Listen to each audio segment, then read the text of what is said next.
Hay un viejo chiste que dice que la fusión es la tecnología energética que llegará en 20 años y que siempre será así.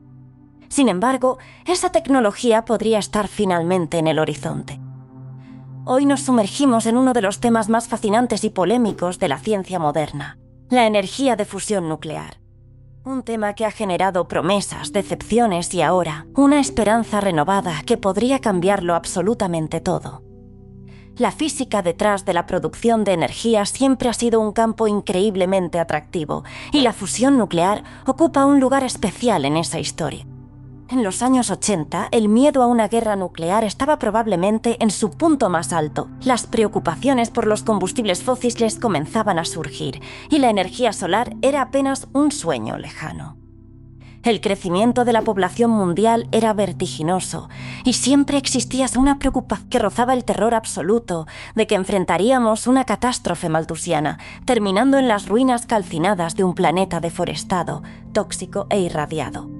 Todo esto coincidió con la primera fase de decepción pública sobre la fusión nuclear, que había comenzado a mencionarse como una opción viable en un par de décadas allá, por los años 50 y 60, pero que seguía pareciendo casi completamente teórica.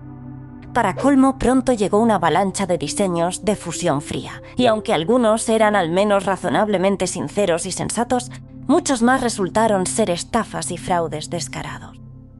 Al mismo tiempo, incluso hoy en día, cuando existe una investigación de fusión intensa y creíble, seguimos siendo bombardeados con reportes de cómo tal o cual dispositivo logró avances espectaculares alcanzando ganancia neta de energía o consiguiendo extraer tanta energía como la que se invirtió. En este video cubriremos los fundamentos de cómo funciona la fusión y de hecho profundizaremos mucho más que la mayoría de los videos sobre el tema. Luego abordaremos sus desafíos prácticos, la economía detrás de ella, el panorama general del sector energético, cómo ha avanzado el desarrollo de la fusión en los últimos años, y nos preguntaremos sobre su impacto a largo plazo en la civilización. Es probable que ya conozcas los conceptos básicos de la fusión, y aunque la mayoría de la gente podría decirte que la fusión consiste en chocar átomos para crear átomos más grandes, generalmente les faltan algunos detalles absolutamente cruciales. Uno de ellos es tremendamente importante para la tecnología de fusión. A menudo se le dice a la gente frustrada por el lento progreso de la fusión que sea razonable, porque estamos intentando replicar las condiciones de 1.000.000 de grados del interior de una estrella dentro de una instalación pequeña, y eso es extremadamente difícil. Y efectivamente lo es, pero eso no es exactamente lo que se intenta hacer. Seguramente has escuchado que el Sol está compuesto principalmente de hidrógeno, un 92% de los átomos o un 74% de la masa. Prácticamente todo el resto es helio, y el Sol está aproximadamente a la mitad de su vida útil convirtiendo hidrógeno en helio. Esto tiende a dar la impresión de que todo comenzó como hidrógeno y que la acumulación de helio es el subproducto de la fusión en el núcleo. Pero no es así.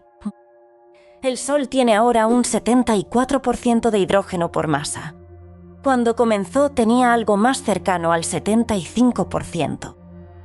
Casi cada átomo en este universo es hidrógeno o helio, que se formó en los primeros 10 minutos aproximadamente después del Big Bang, cuando las condiciones eran inmensamente más densas que ahora, y de hecho, muchísimo más densas y calientes que el centro de incluso las estrellas más grandes. La fusión, cuando ocurre, produce una cantidad enorme de energía, pero ocurre muy raramente en nuestro Sol, proporcionalmente hablando.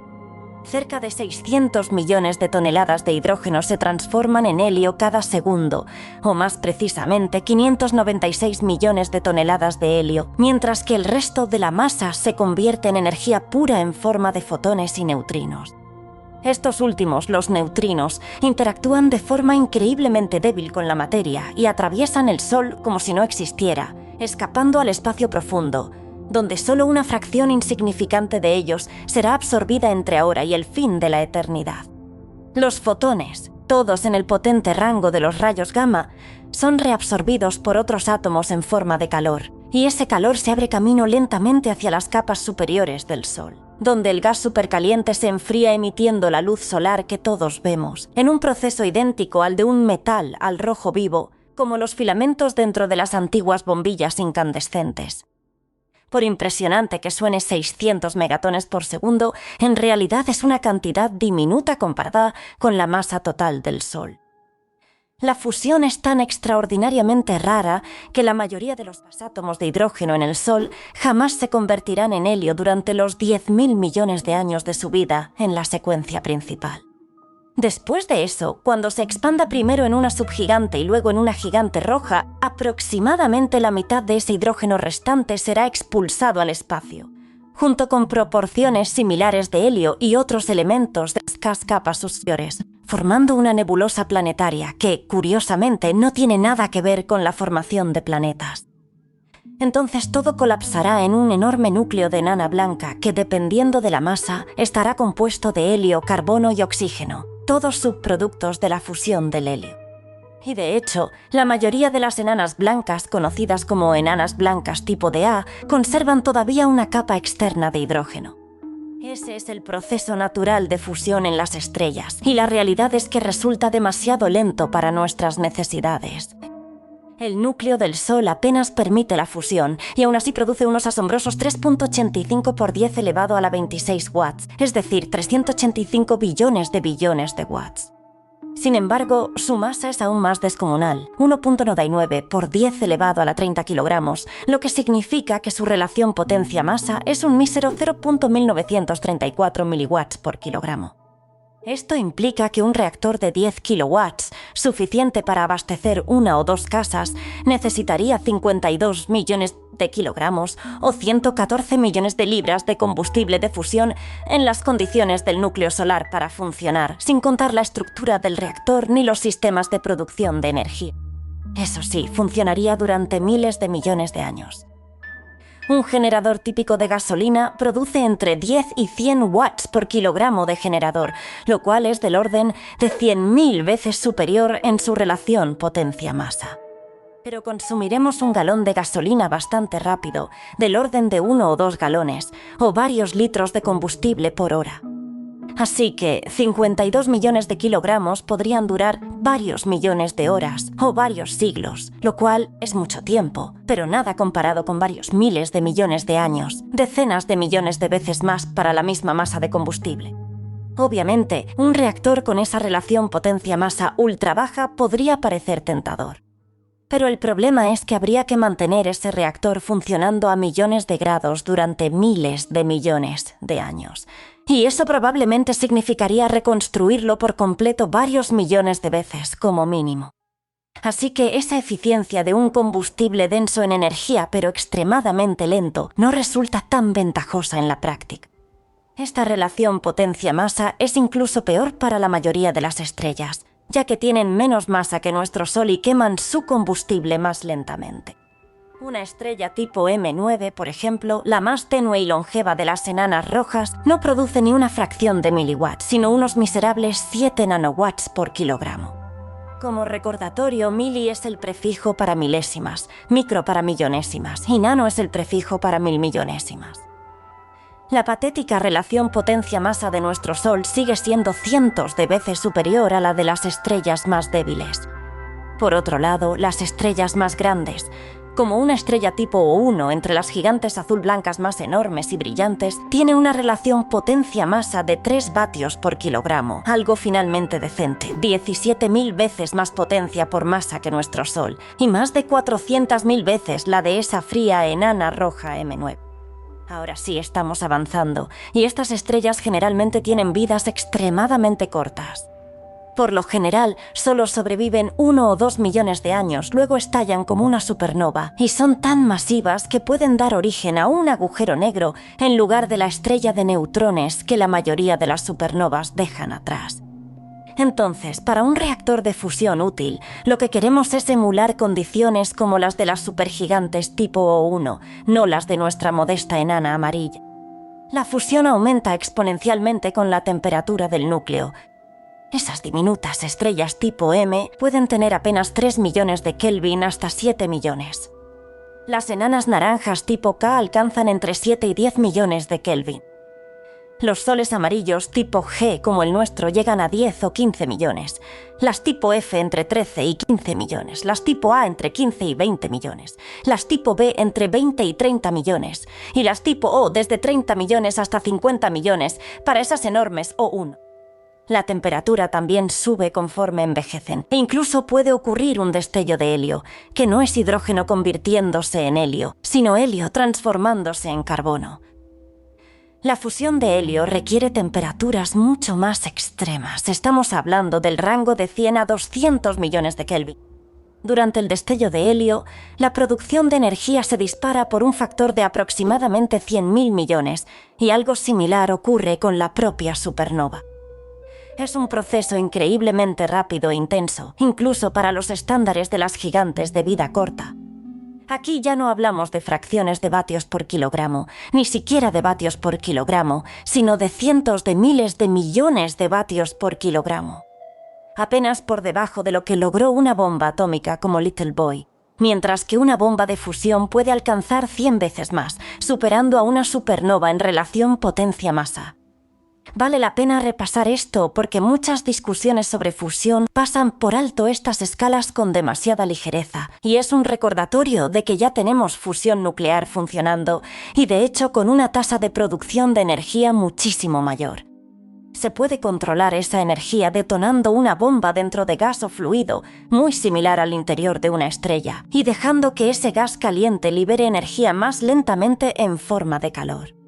Incluso durante la Guerra Fría nunca se produjeron bombas de hidrógeno en masa, cuyo costo es el misil, pero se puede obtener un costo por kilohora de bombas de hidrógeno de aproximadamente 1/10 de centavo, incluso incluyendo el misil balístico intercontinental, en comparación con 10 centavos por kilovatio hora. Por eso es fundamental señalar que absolutamente ya tenemos fusión nuclear y podríamos emplearla económicamente. El costo es mayor para bombas de fisión, pero sigue siendo bastante bajo y requeriría mucha menos infraestructura.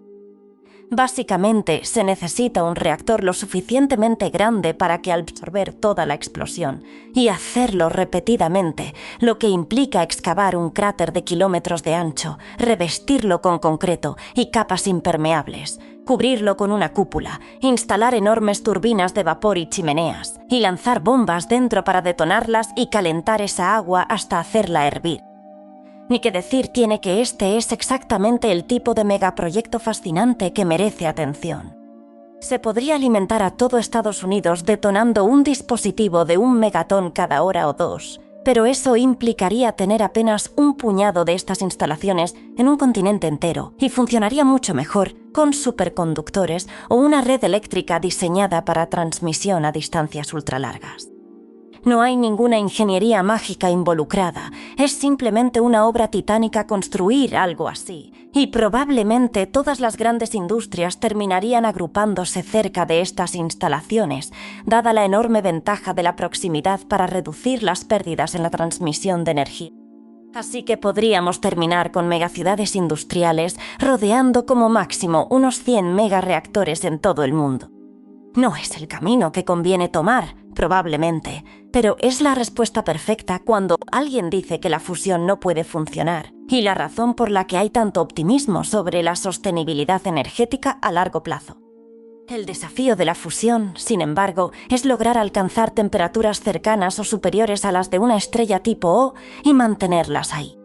Por otro lado, es mucho más fácil comprimir deuterio consigo mismo o con tritio que comprimir hidrógeno normal o helio entre sí. Cuando hablamos de núcleos para reacciones nucleares, el hidrógeno es solo un protón. El deuterio es un protón y un neutrón. El tritio es un protón y 2 neutrones. El helio 3 son 2 protones y un neutrón. Y el helio 4, el helio común, son 2 protones y 2 neutrones, también llamado partícula alfa, de donde viene el término radiación alfa. Beta, por cierto, se refiere a electrones y su antipartícula, el positrón. Y la radiación gamma son fotones de luz, incluyendo los ultrapotentes e invisibles, así como las débiles ondas de radio y microondas. Cuando los protones chocan entre sí a alta velocidad, tienen una barrera que les impide colisionar realmente, debido a su carga eléctrica positiva mutua, que los repele. Y esta barrera de Coulomb es más alta que para el deuterio o el tritio, porque estos tienen la misma carga pero más masa e impulso gracias a ese neutrón. Es como un camión en vez de un auto. Incluso a la misma velocidad, se necesita un muro mucho más fuerte para detenerlo. Entonces, cuando el otro átomo empuja en contra eléctricamente, el deuterio simplemente tiene más inercia para seguir adelante, y por eso pueden colisionar a temperaturas más bajas. Una vez que realmente chocan, si es que lo logran, la mayoría de las veces una colisión protón-protón produce un diprotón, una partícula temporal formada por dos protones. Duran apenas unas billonésima de segundo, lo cual, en el contexto de partículas moviéndose a miles de kilómetros por segundo e interactuando en un rango menor a una billonésima de metro, los hace tan unidos y estables como dos personas chocando las manos al pasar corriendo. No están casados, precisamente. Luego se separan de nuevo en dos protones. Misión fallida. Y eso es incluso cuando logran ese fugaz contacto. La mayoría de las veces se fallan por varios metros metafóricos. Durante ese brevísimo instante de unión, pueden experimentar una desintegración beta. Es algo así como las probabilidades de que te caiga un rayo justo mientras chocas las manos con alguien, y las probabilidades son similares de improbables. Pero de vez en cuando esa desintegración beta ocurre aproximadamente una vez en 10.000 millones de encuentros de diprotones, y lo que queda no es un par de protones, 4 quarks arriba y 2 quarks abajo, sino un protón y un neutrón, es decir, 3 quarks arriba y 3 quarks abajo. Y eso es un protón y un neutrón. De hecho, esos son solo los quarks de valencia, análogos a los electrones de valencia, que forman las capas externas de electrones alrededor de un átomo. Hay muchos más quarks C involucrados, y vale la pena explorar a fondo lo que ocurre en ese borroso límite de la realidad. Esta desintegración también expulsa un positrón, el gemelo malvado del electrón, y cuando encuentra un electrón de carga copropuesta, se capturan mutuamente y orbitan brevemente como positronio, girando uno hacia el otro hasta colisionar y emitir un par de rayos gamma de 511 keV cada uno. Esos rayos gamma serán absorbidos como calor por otras partículas, calentando esa estrella o reactor de fusión. Cada uno de esos rayos gamma tiene aproximadamente 200.000 veces más energía que los fotones con los que normalmente vemos. También se libera un neutrino cuando ese positrón es expulsado, pero volará hacia la eternidad, excepto en los eventos de fusión más extremadamente densos, como supernovas reales o fusiones de estrellas de neutrones, donde grandes cantidades de neutrinos son absorbidos y se producen elementos útiles como el fósforo. La frecuencia de las colisiones depende de la densidad y la temperatura. Cuanto más caliente está algo, más rápido se mueven las partículas en su interior, así que más colisiones se producen, y cuanto más denso es el medio, más frecuentemente chocan entre sí. Por eso los gases calientes se expanden, pero en las estrellas se mantienen unidos por la gravedad. En un reactor de fusión normalmente se sustituye la masa por campos magnéticos. Cuantas más colisiones, más probable es que ocurra un encuentro de diprotones en cualquier momento dado, y cuanto más rápida es la colisión, más probable es que realmente se unan como diprotón en lugar de desviarse por su carga eléctrica. Esta es generalmente la razón por la que no se habla de usar hidrógeno puro en reacciones de fusión.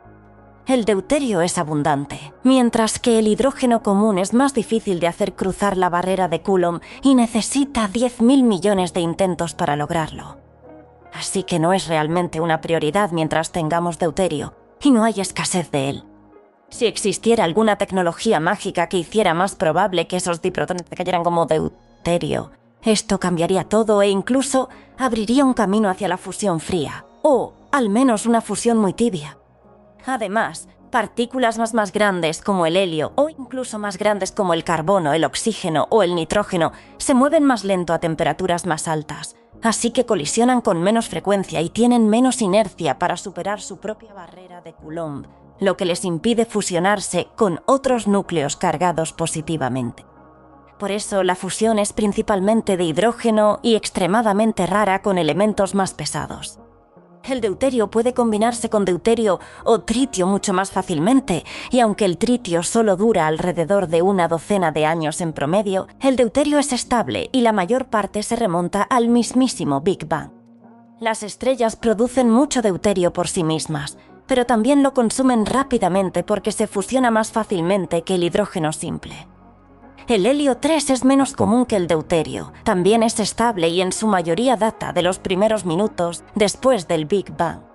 Se crea frecuentemente cuando un átomo de deuterio colisiona con otro protón, y esto también libera una buena cantidad de energía, de hecho unas 5 veces más que la que liberó aquel positrón cuando se formó durante la creación del deuterio y colisionó con un electrón, destruyéndose ambos. Esta es una reacción mucho más común que la creación de deuterio por colisión de protones, así que el deuterio no dura mucho en los núcleos estelares, ni en ninguna estrella que sea convectiva, es decir, que hierva y burbujee su contenido desde el núcleo hasta la superficie. Esto elimina las 20 a 30 partes por millón de deuterio que tendría una estrella al formarse, ya que esa es la proporción general de deuterio desde la era del Big Bang. El tritio, con sus 2 neutrones y un solo protón, tiene una vida aún más corta dentro de las estrellas, porque no solo fusiona con mayor facilidad, sino que además tiene una vida media de 12 años antes de convertirse en helio 3. Ahora bien, ese helio 3 está ahí en el núcleo y probablemente estés pensando que solo necesita un neutrón más. Y tienes razón, pero resulta que no hay neutrones disponibles por ahí. Los neutrones libres se desintegran incluso más rápido que el tritio, en cuestión de minutos en lugar de años. El helio 3 tampoco funcionaría bien con un protón solitario, porque eso significaría 3 protones y un solo neutrón intentando fusionarse a velocidades más bajas de lo normal para un encuentro de diprotones. Así que la fusión aquí en realidad ocurre cuando 2 partículas de helio chocan entre sí. Esto arranca un protón de cada una y produce un átomo de helio junto con 2 protones solitarios otra vez, esperando su oportunidad de estrellarse de frente contra otro protón 10.000 millones de veces más hasta formar deuterio. Este proceso también libera aproximadamente 12 veces más energía que la fusión del positrón electrada en la reacción del deuterio. No se forman neutrinos en este paso ni en el paso de deuterio a helio 3. Los neutrinos generalmente provienen de la desintegración beta. Pueden ocurrir muchas otras reacciones, especialmente a temperaturas más altas, pero esta es nuestra línea base por ahora. Si has seguido todo esto hasta aquí, ahora sabes más sobre fusión que cualquier persona que no sea físico o un entusiasta serio de la fusión nuclear. De hecho, la mayoría de los físicos que no se dedican a la física nuclear o la astrofísica generalmente no recuerdan estos detalles ni conocen mucho más allá de esto. Lo fascinante es que muchos videos sobre fusión apenas rozan la superficie de estos detalles, así que vale la pena profundizar.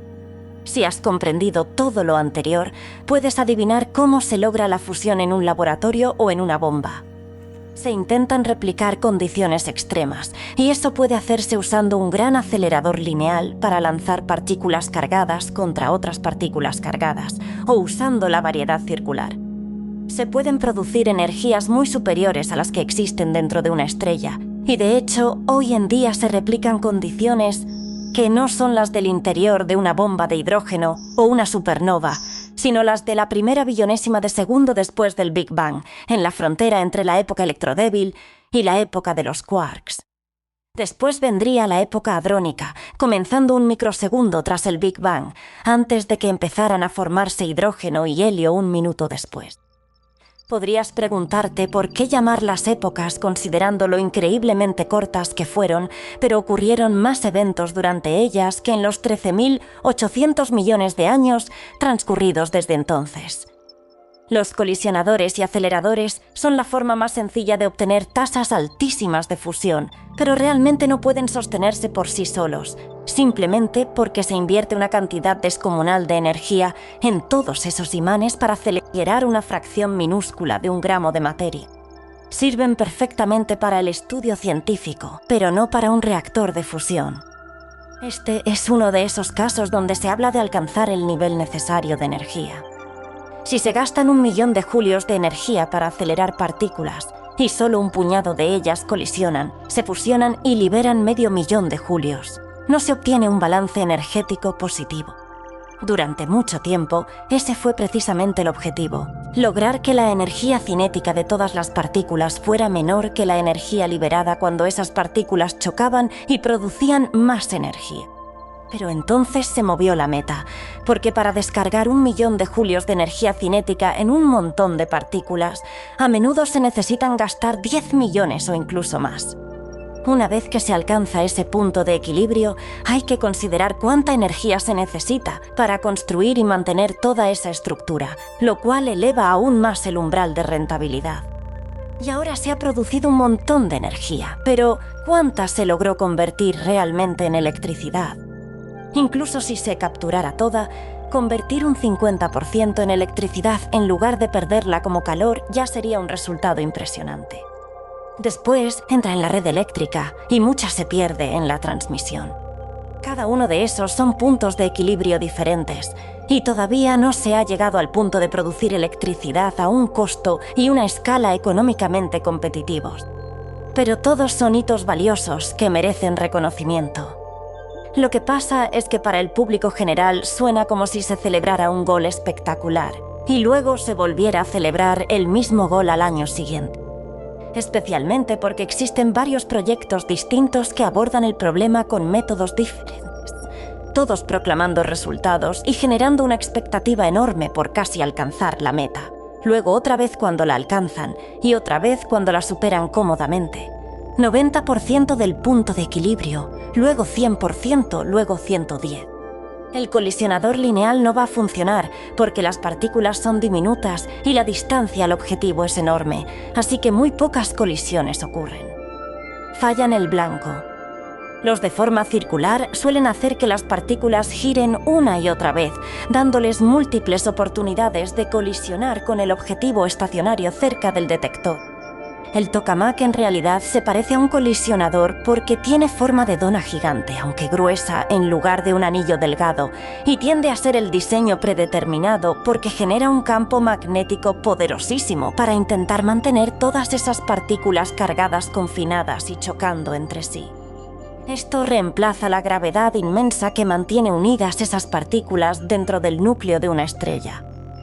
Esto no retiene a los neutrinos, que generalmente atraviesan cualquier cosa que no sea una estrella de neutrones, pero tampoco retiene a los neutrones.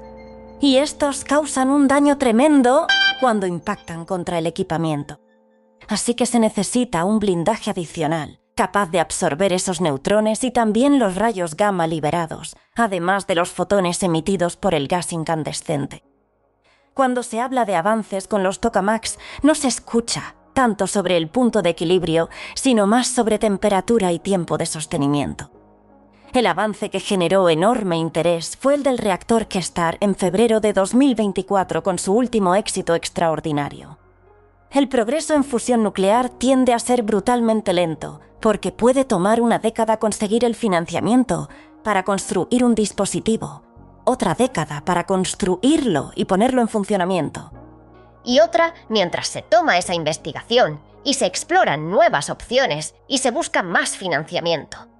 Questar comenzó allá por 1995 y tomó más de una década para que la construcción arrancara. Durante ese periodo ya existían algunos tokamaks tempranos en funcionamiento. Uno de los más destacados es el Doublet 3 de General Atomics, que sigue operativo hasta hoy, siendo la continuación del Doublet 1 y el Doublet 2. También tuvimos JET Heliobien Torus desde 1983 y JT-60 o Japan Torus 60, ahora JT-60CE, el tokamak superconductor operativo más grande del mundo.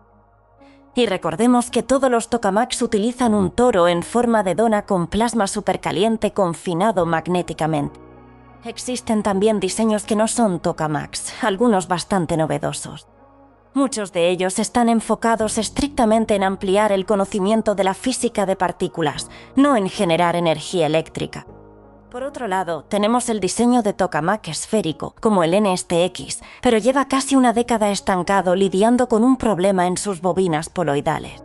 El diseño Polywell se hizo público hace varios años y reavivó el interés general por la fusión, pero no ha mostrado avances significativos últimamente. Lo mismo ocurre con el Z-Pinch, aunque hay más razones para ser optimistas ahí, y con la fusión por confinamiento inercial en general. Este enfoque consiste en bombardear pequeñas cápsulas de combustible de fusión, frecuentemente con un láser, con la intención de entregar toda esa energía de golpe y sobrecalentarla, logrando una fusión ultrarrápida. Siempre se puede pensar en ello como una microbomba nuclear, aunque es una analogía discutible. También está el diseño Stellarator, que Lyman Spitzer desarrolló en los años 50 en Princeton. Fue otra de las ideas tempranas de fusión, junto con los espejos magnéticos y el Z-Pinch, y resulta absolutamente fascinante. Los más conocidos que aparecen en las noticias son Wendelstein 7X en Alemania, HSX en Estados Unidos, el Helically Symmetric Experiment y el LHD o Large Helical Device en Japón. En su gran mayoría, estos son esfuerzos de cooperación internacional. Nadie está acaparando información que se sepa. A veces alguien afirma estar desarrollando algo en secreto por razones de patentes, pero la experiencia demuestra que eso suele ser señal de una estafa. Cada uno de estos reactores merece un análisis profundo, pero lo importante ahora es explicar al menos uno de ellos y entender cuál es el verdadero obstáculo. El tokamak sigue siendo el líder indiscutible del campo para producir energía viable, y K-Star ostenta el mejor récord en este momento. Y lo más impactante es que creen que aumentarán su tiempo de operación casi un orden de magnitud completo en los próximos años. K-Star es la abreviatura del Korea Superconducting Tokamak Advanced Research Reactor, que rompió su propio récord anterior de 31 segundos al mantener 100 millones de Kelvin, o 180 millones de grados Fahrenheit, durante 48 segundos. Esto no es tan espectacular como suena, porque primero, el plasma está extremadamente caliente pero no es denso. Muchas colisiones ocurren a las velocidades correctas, similares a las del interior de estrellas supergigantes brillantes, pero la densidad dentro del tokamak es menor que la del aire, incluso aire enrarecido. Así que no se producen tantas colisiones por segundo comparado con un volumen o masa similar de un núcleo estelar. Han estado ajustando y mejorando el reactor durante años. Revisando su línea temporal, prácticamente cada año implementaron un cambio que resultó en una temperatura más alta o un periodo más largo a esa temperatura, y generalmente cada logro generó un titular en los medios. Otros proyectos también han conseguido titulares, y todos lo merecen, pero la exageración por parte de cierta prensa de divulgación científica tiende a crear una ilusión de progreso constante ante los lectores. Esta no va a ser un área de investigación con resultados rápidos. Ni remotamente. Quizás te estés preguntando de dónde salen esos neutrones, ya que las colisiones protón-protón no los emiten, las de deuterio-protón tampoco, y la fusión de helio 3 con helio 3 solo libera 2 protones, nada más. Pero con frecuencia se contempla la fusión deuterio-deuterio, porque el deuterio es abundante y se fusiona fácilmente consigo mismo. La mitad de las veces eso produce un átomo de tritio y un protón, y la otra mitad genera helio 3 y un neutrón. Por eso la fusión de helio 3 se conoce como aneutrónica, y resulta tremendamente tentadora, porque aunque necesita temperaturas mucho más altas para ocurrir, no libera neutrones dañinos. La fusión deuterio-deuterio y deuterio-tritio, que son mucho más fáciles de lograr, sí producen una cantidad brutal de neutrones. La mitad de las veces en el caso de la fusión deuterio-deuterio y absolutamente siempre en la fusión deuterio-tritio. Pero la fusión deuterio-tritio es especialmente atractiva porque tiene la barrera de Coulomb más baja, lo que significa que puede lograrse más rápido y a temperaturas considerablemente menores. Además, libera aproximadamente 5 veces más energía que la fusión deuterio-deuterio promedio, pero genera cantidades enormes de neutrones destructivos, lo cual es devastador para los equipos. El tritio también es extremadamente raro y cuesta alrededor de $30 millones por kilogramo. A ese precio, incluso si todo lo demás fuera gratis, sin construcción, sin mantenimiento, sin líneas eléctricas, la energía seguiría costando más de $1 por kilovatio hora. La forma más sencilla de producirlo es descomponiendo litio en un reactor reproductor. Prácticamente todo el litio que existe se formó durante el Big Bang y no en grandes cantidades. Por eso, la fusión basada en tritio no debería considerarse una fuente de energía a largo plazo, sino más bien útil para esfuerzos iniciales, investigación y aplicaciones especiales.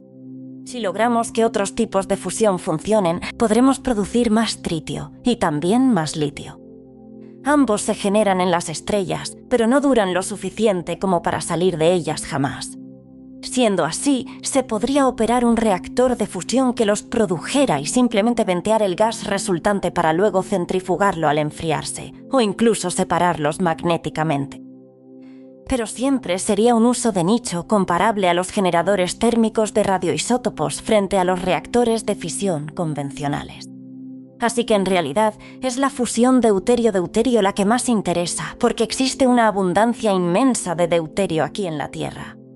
Por otro lado, el helio 3 es mucho menos común y solo se encuentra en cantidades moderadas en los gigantes gaseosos exteriores. La supuesta reserva de helio 3 en la Luna está bastante sobredimensionada. Si se logra una economía de fusión funcional, entonces sí sería viable transportar ese material desde el espacio profundo. Ese es un ejemplo del impacto revolucionario de la fusión.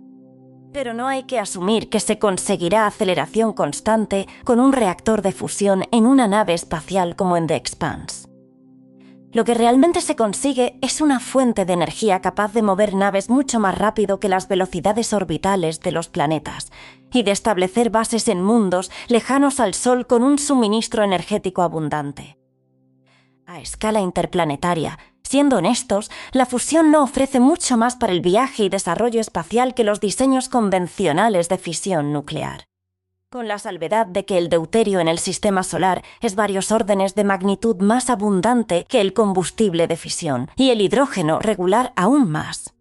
Su verdadero uso a largo plazo está en grandes asentamientos, imperios planetarios y colonización interestelar, donde la fusión se vuelve absolutamente indispensable. En muchos casos, enormes paneles solares o espejos funcionarán mejor en el espacio, especialmente cerca del Sol. Así que no hay que asumir que la fusión significa automáticamente la desaparición de todas las demás fuentes de energía. Un reactor, especialmente uno que dispara neutrones, será un objeto tremendamente costoso de construir y mantener. Lo más lógico es ubicarlo en un planeta con grandes cantidades de agua o hielo disponible para refrigeración, en naves espaciales de gran tamaño o en operaciones muy alejadas del Sol. De lo contrario, se necesita una enorme infraestructura de radiación para enfriar el dispositivo. Por ejemplo, un reactor de fusión en el espacio cerca de Mercurio sería prácticamente inútil comparado con un simple colector solar. Al fin y al cabo, los equipos solo soportan cierta temperatura antes de derretirse. Algo fundamental que hay que destacar es que la gran ventaja de la fusión es que funciona con un combustible virtualmente inagotable y abundante. Es decir, se paga por construcción y mantenimiento, no por combustible. La energía solar, eólica e hidroeléctrica funcionan igual, con 0% de costo en combustible. Mientras tanto, las plantas de petróleo operan con un 70 a 80% de costo en combustible, el gas natural prácticamente lo mismo, el carbón algo menos con un 60 a 70%, y la energía nuclear baja drásticamente a solo un 20 o 25%. No hace falta decir por qué la energía nuclear resulta tan atractiva.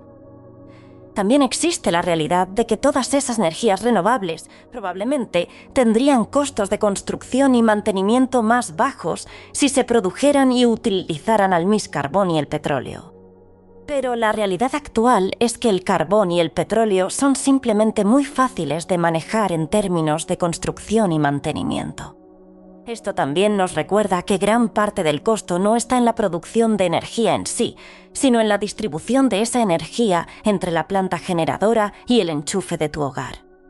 Esto se divide en dos partes: la entrega de alto voltaje a las subestaciones, que representa entre un 10-20% del costo, y luego desde la subestación hasta el consumidor, que suma entre un 15 y un 25% adicional. Esto varía enormemente según la comunidad servida, la fuente de energía, los cambios en el costo del combustible e incluso la época del año. Pero alrededor de un tercio es un buen valor para recordar como regla general aproximada. Los motores de combustión son simplemente fáciles de construir y mantener, así que vale la pena tener en cuenta que existen opciones renovables para ellos, como quemar madera, residuos agrícolas, biocombustibles o incluso algo como algas secas. Todas estas son en esencia energía solar almacenada. No se acercan ni remotamente a la eficiencia de un panel fotovoltaico moderno, pero prácticamente no hay que construirlos ni mantenerlos. Todavía no sabemos cuánto costará mantener un reactor de fusión. Se tiende a pensar que son menos destructivos para el reactor que la fisión nuclear, pero ese es prácticamente el único punto de referencia disponible, y aún así es especulativo. La energía hidroeléctrica, eólica y geotérmica dependen bastante de la ubicación, pero la tecnología en mejora constante podría ampliar sus posibilidades. Así que el verdadero duelo del futuro es principalmente entre solar y nuclear, aunque la energía solar es, por supuesto, energía de fusión a distancia. La pregunta clave se reduce a esto: ¿el costo total de 1 megavatio de producción solar es menor que 1 megavatio de un reactor de fusión?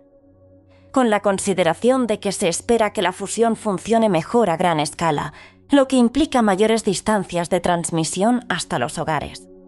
Y la solar rinde mejor con buen clima soleado, lo que significa que necesita complementarse con otros sistemas o con opciones de almacenamiento de energía económicas de construir y mantener, como baterías o sales fundidas.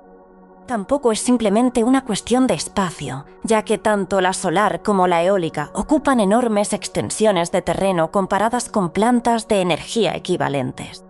Por eso la energía solar espacial se vuelve tan atractiva, porque no consume tierras de cultivo bien iluminadas y valiosas. El espacio tiene, convenientemente, una vasta abundancia de espacio vacío. Para minimizar las pérdidas en la transferencia de energía, lo ideal es generar electricidad cerca de las ciudades.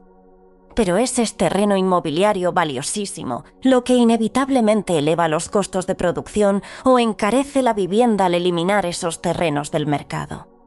Aquí es donde los superconductores pueden ser revolucionarios, porque permiten instalar toda la energía solar en el desierto del Sahara o flotando en alta mar, donde la parte sumergida de esas plataformas podría atrapar nutrientes para que las zonas iluminadas generen su propio crecimiento de plantas y algas.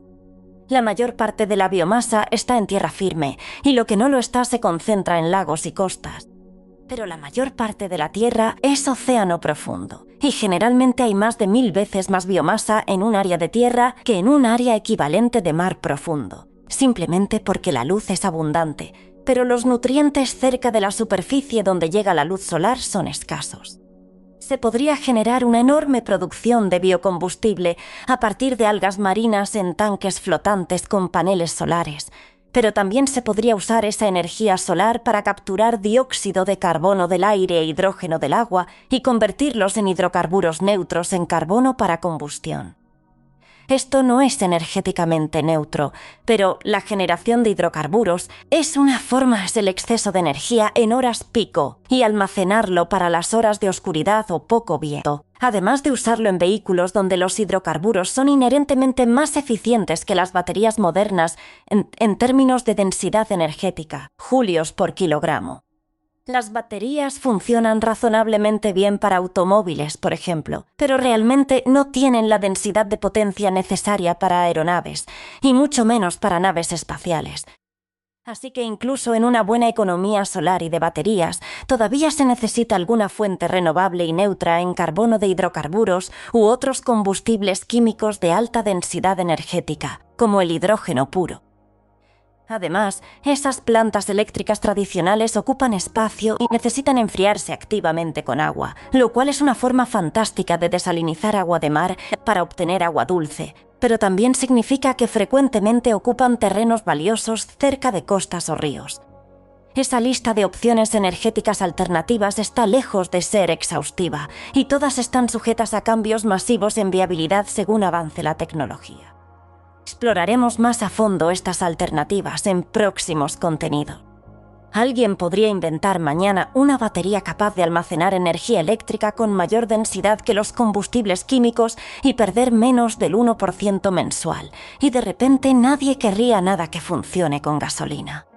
La transmisión de energía por microondas también resuelve muchos de estos problemas, ya que puede enviar energía desde cualquier lugar, incluso a millones de kilómetros a través del espacio, con pérdidas del 10 al 20% convertidas en calor durante la reconversión a electricidad en el receptor.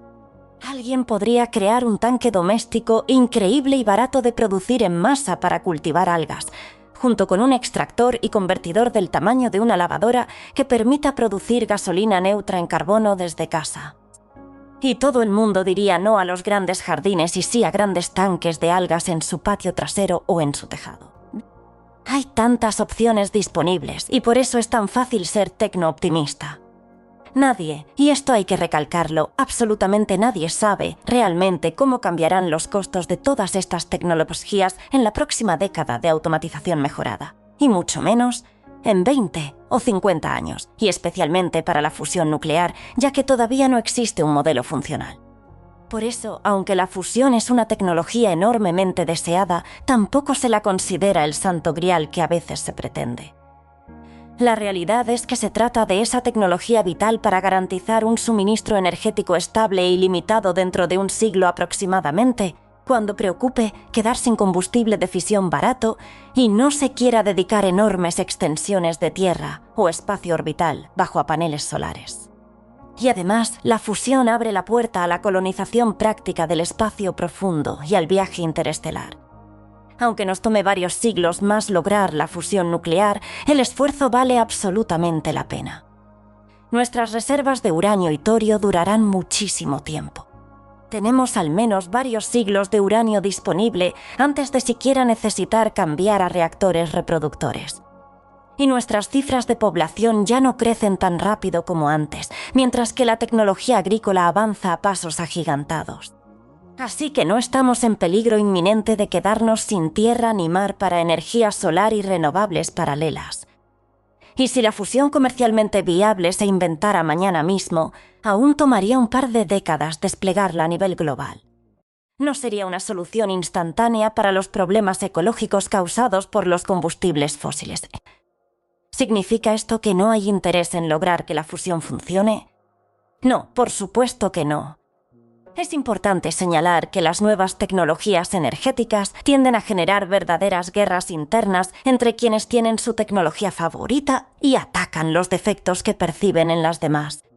Ese tipo de comportamiento es detestable, y lo más sensato es impulsar con fuerza la financiación de toda investigación energética, incluso la de combustibles fósiles, precisamente, porque nadie tiene una bola de cristal para predecir el futuro de la energía.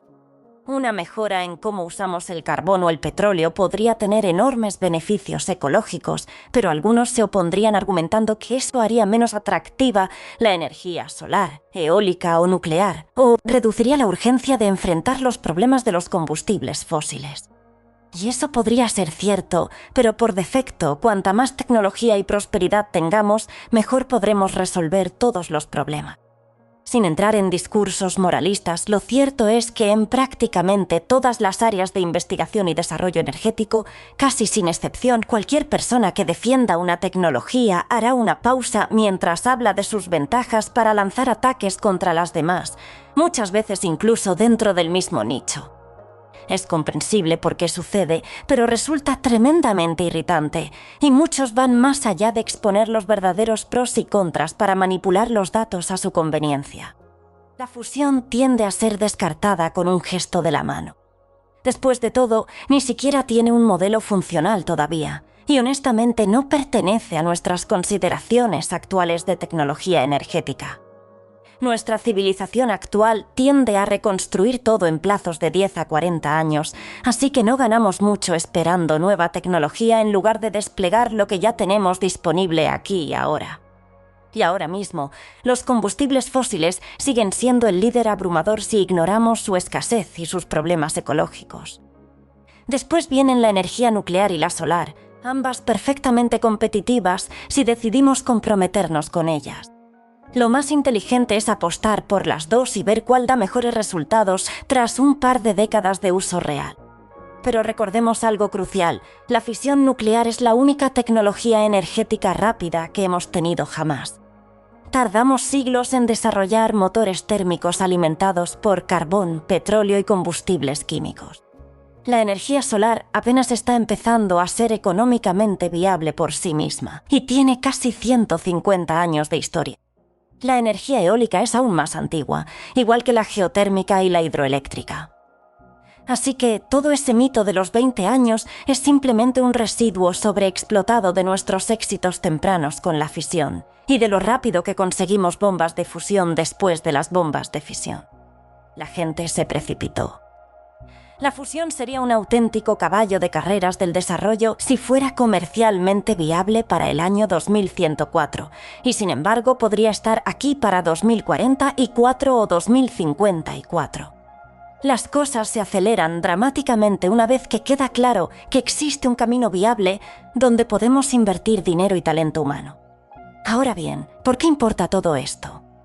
La mejor automatización y la inteligencia artificial van a hacer que nuestra red eléctrica sea más barata y más fácil de mantener, al menos en proporción a la economía general, conforme pase el tiempo. Lo mismo ocurre con las fuentes de energía que dependen de infraestructura pesada comparadas con las basadas en combustible, como la mayoría de las renovables. Pero si logramos poner en marcha la fusión de deuterio o helio 3, eso significa un suministro de combustible ilimitado que funciona de día y de noche, incluso con mal clima. Además, es compacta y transportable, a diferencia de un campo gigantesco de paneles solares que devora terreno valioso o una represa hidroeléctrica. Incluso la energía solar orbital tiene limitaciones, porque satura el espacio orbital y representa un blanco enorme y vulnerable ante cualquier ataque. No puedes enterrar esas estructuras dentro de búnkeres como sí puedes hacerlo con un gran reactor.